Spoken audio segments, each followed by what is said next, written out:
Today I'm going to do something completely different. Instead of you sitting and looking at my face waffling on about absolute crap for a bit, I'm going to show you how to make these beautiful seashell ornaments, hanging garlands, whatever you want to call them. So you'll be looking at my hands instead. This has got nothing to do with the fact that I haven't washed my hair for 2 days and I have a sunburnt lip. Anyway, let's show you these properly. So this is the pattern we're going to be making. These are seashells made with multiple strands of yarn. You don't have to use multiple strands of yarn, but in order to get the effect with the colours, then I have used multiple strands of yarn. This one is using 4 strands of 4-ply, so I'm going to show you how to do this. Right, let's hang that back up. I've just attached them to a piece of driftwood, which is easy for me to do because I live by the sea. You could also just attach them to like wooden knitting needles even. Okay, so we are going to start off. You need some scraps of yarn. Let's be honest, we've all got some of those. My yarn amuse-bouche, as I refer to it. I have already chosen my colours and put them in a bowl. I've got a mixture of kind of pinks, blues, greens, yellows. Yellow, I've just got a thing for yellow at the moment. I've got a rainbow in there, got green, a little bit of purple. So this is the overall effect that will come out. This is one I made a little bit earlier. So this is what we're going to try and achieve. So I've got my 4-ply yarn, 4 strands of it, and I've got a 4.5mm hook. Depending on your tension, you may want to go up or down a hook size, but that's entirely up to you. I tend to do a little twist of my yarn as I'm doing this because it helps the strands to stay together. I've done quite a short slip knot because I want to work these ends in, because I'm lazy and can't be asked to sew them in at the end. Okay, so there we go. We've got our slip knot on there, and I'm just going to chain 2. Quite loose, because you want it to be, because you're working into the stitches with multiple strands, which makes everything a little bit tighter. Okay, so what I'm going to do is I want to do 8 double crochet stitches into that first, almost it's the slip knot really that we're working into. Okay, so just do 8 of these, and as I go around I want to try and get those ends in, so I kind of hold them almost behind it. You don't have to do that. You could be a, you know, not lazy and sit and weave in individual little ends that are tiny, but I just think, who needs that in their life, eh? You don't have to do it. 7, 8. Right, okay, so there we have our 8 double crochet. Oh, sorry, I wobbled you there. I'm not going to join with the slip knot because I'm spiralling. I'm not going round, not doing rounds. So next thing I want to do is make my stitches taller to give, what have I done with it? There it is. To give the effect of the shell. So as you can see with this one, the stitches just basically get taller as you go around. Okay, so I'm going to go straight into the next stitch with 2 half trebles. Okay.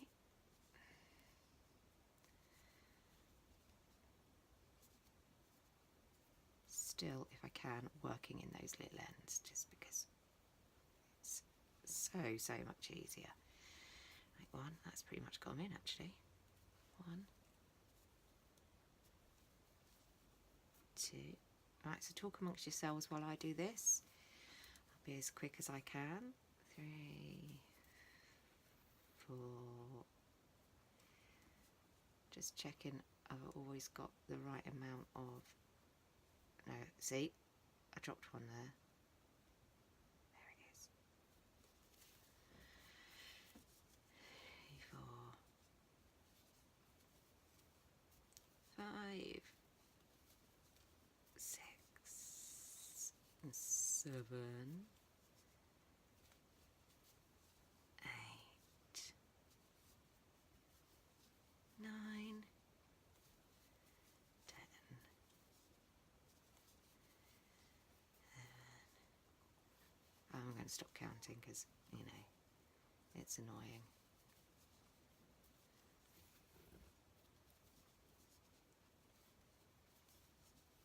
I'm still doing it in my head though, obviously. Right, okay, so we are now at the end of that round. Is that an end?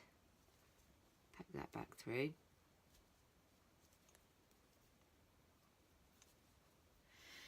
Okay, so that's the end of that one. And now I'm going to start working on the next size stitch, which is a treble. And just checking, have I still got 4 strands? Yes, I have. Always worth a check. As your stitches get larger in size, you do less of them. So I am going to start off in this next stitch with 2 trebles.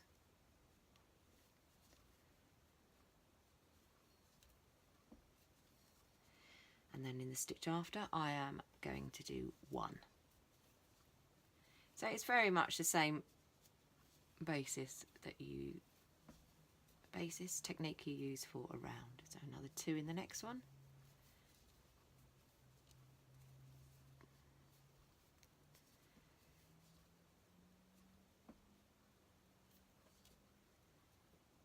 I am going to double check I have got the right amount. I've got a feeling I've got 5 on there now. Right, I'm just going to go back because I don't think I picked up properly.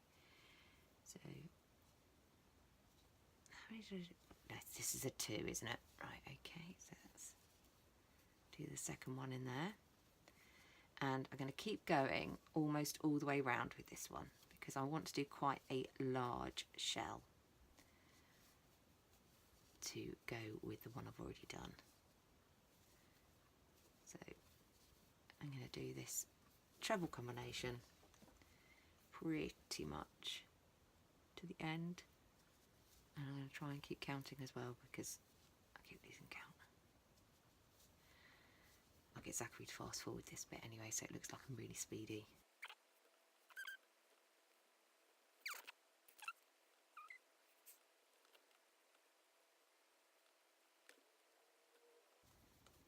Right, so I'm pretty much at the end of that round. Now, sorry, I keep wobbling you. I need to stop kicking the tripod. Right, so what I'm going to do now is I'm going to increase the stitch size again.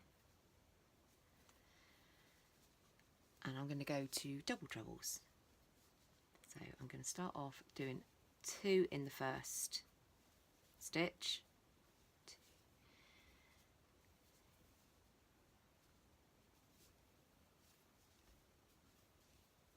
And then I'm going to do 1 in the next 2 stitches. So 1,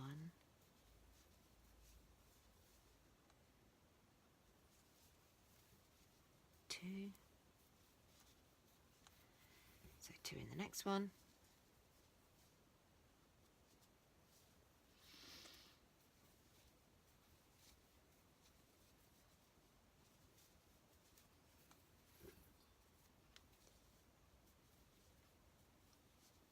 and 1 each in the next 2. I'm going to repeat that 3 times altogether before I go on to the next stitch. Just have a quick check. Yeah, still got 4 on there.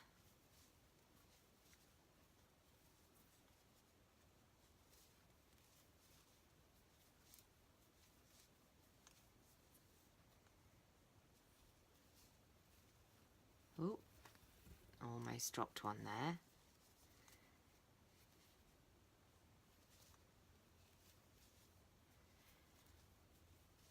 Okay.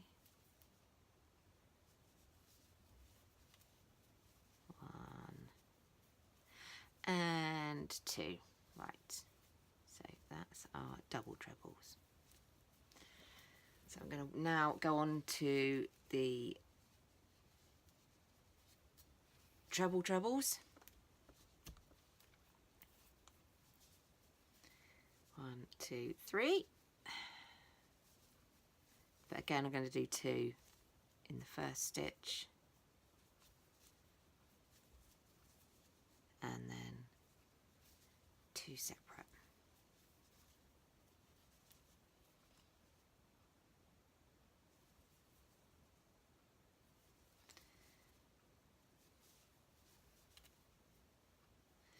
I think I've just made a mistake.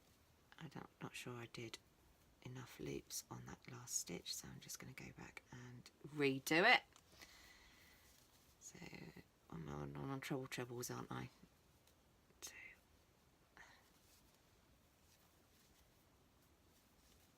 No, I didn't do enough. 1, 2, 3. 1, 2, 3, 4, and one more.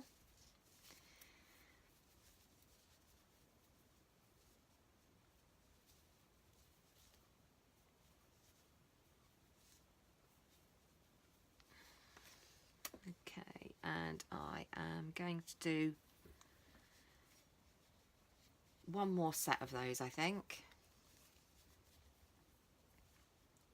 So 2 in the next one. There aren't any hard and fast rules with this pattern. I like patterns like that personally, because I'm terrible at rules and doing what I'm told is the basic answer to that. I very much, if I'm reading someone else's pattern, and I apologise to all the other designers out there, I tend to follow the first few rows and then I will freestyle the rest, just because I'm a bit of a free spirit like that. So there we go, that's our trebles, and we are going to finish off with one set of quadruple trebles. As you can see, this is making a nice big shell. 2, 3, 4. 1, 2, 3, 4, 5.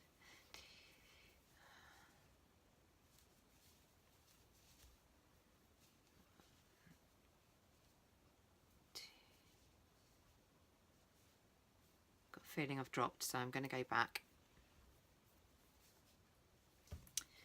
2, 3, 4. You kind of get a sense of whether or not you've got all your yarns in the right place and you've got the right number. And if you start to see odd little loops in your work, it probably means you've dropped one. But it's not going to take much to go back and redo. It's not like it's a jumper. 2, 3, 4. 1,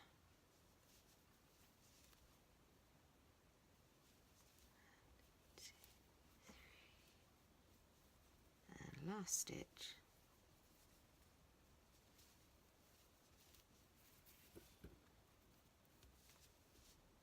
Whoops. 1, 2, 3, 4, 5. Right, so that is essentially my shell. Very pretty. So once I got to the end, what I'm going to do is do a chain of 3. 1, 2, 3. And I'm just going to pull the yarn through the hook, so I've got quite a nice big loop, because what I want to do next is split the yarn so that I can do the loop. So I just take 2 strands, figure out which 2 it is on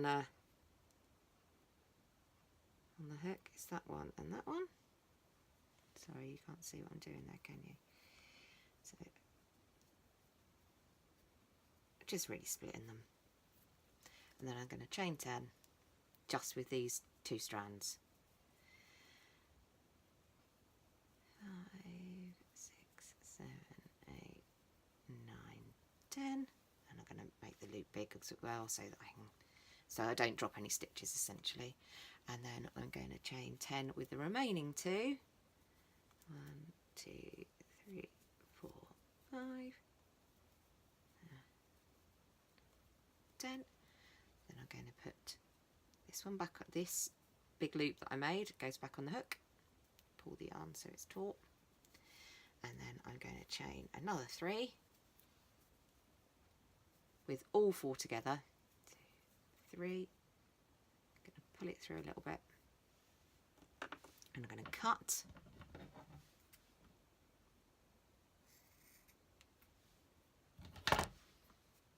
And then I'm just going to do another little knot a little bit further up there, just because I don't know why I do that. I just like it. So there we have our finished shell. So that's a nice big one. Goes beautifully with that one. And I need to trim those bits off. I am going to do a third one, and then I will come back to you.